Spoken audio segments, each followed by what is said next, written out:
मुनिवर, मला सांगा, देवी गंगा स्वर्गात होत्या, त्यांना हे सारं कळलं असेलच.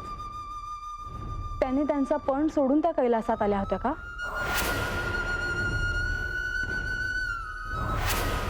माळसा, तुम्हाला हे कथानक ऐकण्याची किती ओढ आहे हे आम्हाला कळतं आहे.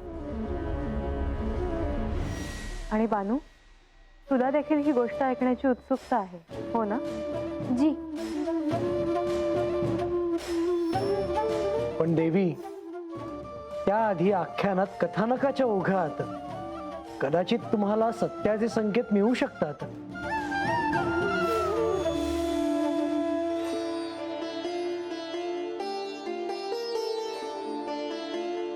बानू, तुला काही सांगायचे आहे का?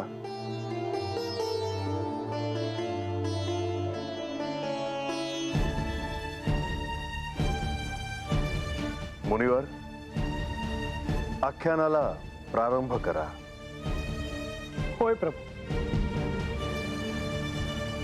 आजा, बानूला आज असं काय झालंय रे? हे बानू, आम्हास तुम्ही कळतं या की तुझं ध्यान नाही म्हणून.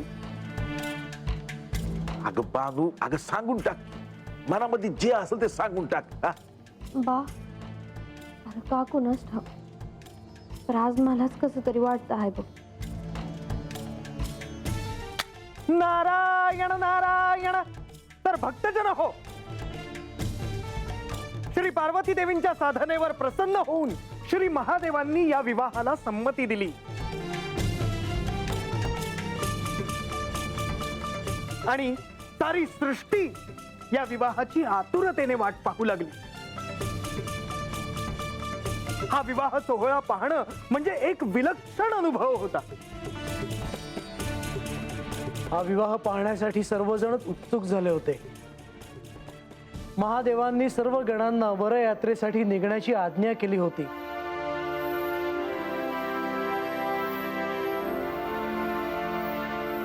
आज्ञेनुसार सर्वजण हिमाचलाच्या नगरीकडे निघाले होते.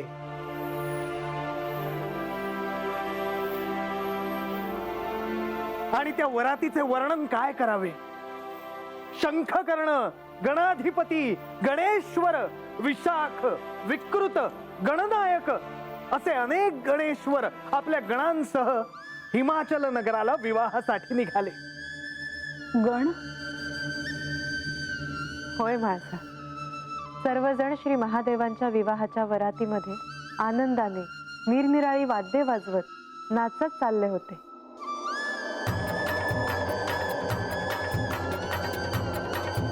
हा सोहळा अनुभवणं हा सर्वांसाठीच परमोच्च आनंदाचा, भाग्याचा क्षण होता.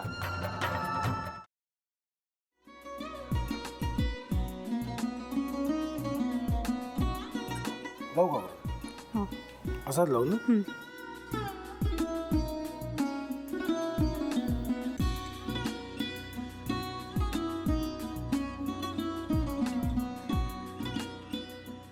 आता काय करायचंय? आता आपण ड्राय स्टफिंग दुसरं काय करणार आपण त्यात? आपण ह्याच्यात मेयोनीज न टाकता बाकीचे सगळे साहित्य टाकायचे. अच्छा, हे सगळं. ऋतू, माझा तर विश्वासच बसत नाहीये. म्हणजे अगं बहिणी आमचं लग्न व्हावं म्हणून किती प्रयत्न करत होते, आणि ते सगळं करताना की शिवच्या आम्हाला माहिती पुरवते. नाही, मला नाही वाटत. गौरी, खूप चांगली आहेस गं, म्हणून तुला सगळं जगत चांगलं दिसतं. पण शिव उगाच बोलला असेल का? त्याच्यावर विश्वास नाहीये का तुझा? शिववर पूर्ण विश्वास आहे मी माझा. पण तो आता हे जे काही करतोय ना, म्हणजे निशा बहिणी समोर त्या राधिका सोबत फिरण्याचं नाटक वगैरे, ते त्याचा काही उपयोग होणार नाहीये. अगं असं कसं म्हणतो? अगं निलिमा, जतीन भाईंचा कॉल आहे. हो माहितीये. रिसीव कर ना. अगं बघ, कट झाला. आता तू रिसीव केला नाहीस म्हणून ते मला करतील. अबघ पुन्हा आला बघ. घे बघू.